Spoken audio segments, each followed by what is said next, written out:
پنځه نښې مې د قیامت د نبی علیه السلام نه مخامخ په خپله غوږونو اورېدلي دي. وی ان یرفع العلم، اوله نښه راته نبی علیه السلام د قیامت دا وویلله چې علم به اوچت شي، علم به اوچت شي. ښه دا د قیامت اوله نښه ده چې علم به اوچت شي.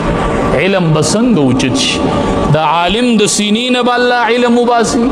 نه، علم به داسې اوچت شي چې الله به علما قبض کړي، علما به الله والي. ښه د معاشرونه به علما اوچت شي. دا د قیامت نښه ده چې علما به اوچتېږي، علما به د علاقونو اوچت شي. چې علما اوچت شول نو علم به اوچت شي. د یوه نښه دا ده چې علم به اوچتېږي. ښه تاسو یې علما ورو د من نه اوچتېږي. نن په منبر ناست یو، په بله جمعه بیا په منبر نه ښکاري. ښه نن درس ته ناست یو، په بله جمعه بیا په د منبر په نظر نه راځي. ان یرفع العلم، ما د نبی علیه السلام نه براه راست واورېدل چې علم به اوچت شي، علم به اوچت شي. او دویم نښه مې ترې واورېدله چې جهل به ظاهر شي. چې علم اوچت شي نو په خلقو کې به جهالت راشي، په خلقو کې به جهالت راشي چې علم اوچت شي. جهالت پر راشي چې علما د من نه اوچت شي. گمراهي به ګورئ بیا خورېږي چې کله علما نه ښه. امام ابو یوسف رحمت الله علیه نوم به تاسو اورېدلی وي. دا د هارون الرشید باچا سره دی قاضي و. هارون الرشید بادشاه و دی ور سره قاضي و. چې کله وفات کېدو نو خلقو ته وی د یوې خبرې غم دی راسه. وی څه؟ وی زنا مې چېرته نه ده کړې الحمدلله، او ناحقه فیصله مې نه ده کړې الحمدلله. دی قاضي القضات و ښه چیف جسټس د هارون الرشید باچا په حکومت کې د وخت قاضي القضات چې دا امام ابو یوسف رحمت الله وی ما چېرته په ناحقه فیصله نه ده کړې، په دې مطمئن یم، خو په یوه خبره یېرېږم، د هغې را سره فکر دی چې د هغې به څه کېږي. وی په کومه خبره یېرېږي؟ وی یو ورځ یو نصراني راغی، ما ته یې فیصله راوړله چې ځمکه رانه یو کس په زور اخیستې ده. ما ورته چې چا ده نه اخیستې ده؟ وی چې هارون الرشید رانه اخیستې ده، دې بادشاه رانه اخیستې. ما ورته وی ښه ما وله فیصله درج کړله چې ته به بیا حاضر شي عدالت ته. وی د هغه چیټۍ مې په چیټو کې کېښودله. سبا چې ټول خلک حاضر شو د یو اواز کېدو، نو وی د دې نصراني اوازو شو دې مخې ته راغی. وی د ته چې ځمکه درنه چا اخیستې ده؟ وی د وی چې هارون الرشید رانه اخیستې ده. ما هارون الرشید مخامخ هم بادشاه دی او دی قاضي القضات دی کنه، علما علمای ښه. وی ما هارون الرشید ته وی چې دی و چې د زما نه ځمکه اخیستې. وی هارون الرشید باچا وی چې نه، دا ځمکه ما د پلاني کس نه اخیستې، دا د ده نه ده، دا زما ځمکه. وی دې سړي دعوه کوله، وی ما چې ګواهان د سره شته؟ وی ده وی چې نه.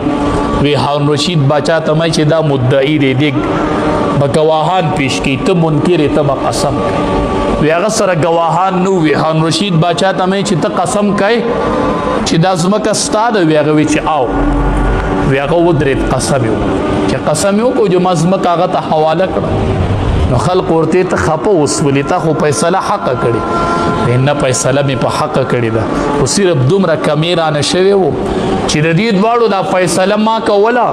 نو پکار دا و چې دا هارون رشید ما راغوښتې وې او د دې نصراني سره مې په یو ځای کې ودرولې وې، فیصلې ته به دواړه یو ځای ولاړو. صرف په دې خپه یم چې په دې مې الله ونه نیسي. ما چې تپوس وکړو خو دې صرف د هغه سره یو ځای نه ولاړ. پکار دا و چې دې ما د مجرم دې ځای ته راغوښتې وې او د ده سره مې یو ځای ودرولی وې. نو دا یو کمې رانه شوې دی. په دې د الله نه یېرېږم چې صرف دې مې د ده سره په فیصله کې نه دی ودرولی. ښه علما علمای چې علما ختم سول، جهل به راشي. نن سبا خلق جایز او ناجایز ته نه ګوري. الله دې رحم وکړي، بس الله دې رحم وکړي چې ستا په یوه فیصله باندې په لکونو په زرګونو خلق لاړ شي چې د دې به ته څه جواب ورکړي. هغه وی صرف د دې را سره غم دی چې دې مې د ده سره یو ځای ودرولی نه و، نور فیصله مې په حقه کړې ده، خو پکار دا و چې دا دواړه ما داسې یو ځای ودرولی وې. دې مې م راوستې وې، د دې مجرم سره مې یو ځای ودرولی وې. د دې رانه چېرته الله تپوس ونه کړي.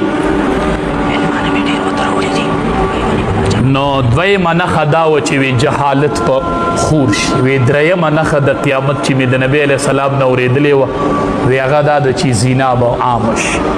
معاشره کې به زناونه ډېر زیات شي. وینا مې د نبی علیه السلام نه مخامخ اورېدلي دي غوږونو مې ته اورېدلي دي چې نبی علیه السلام وی چې د قیامت درېیمه نښه دا ده چې زنا به عامه شي. او څلورمه نښه چې مې ته واورېدله وی چې خلق به شراب څکي. څلورمه نښه مې ته دا واورېدله.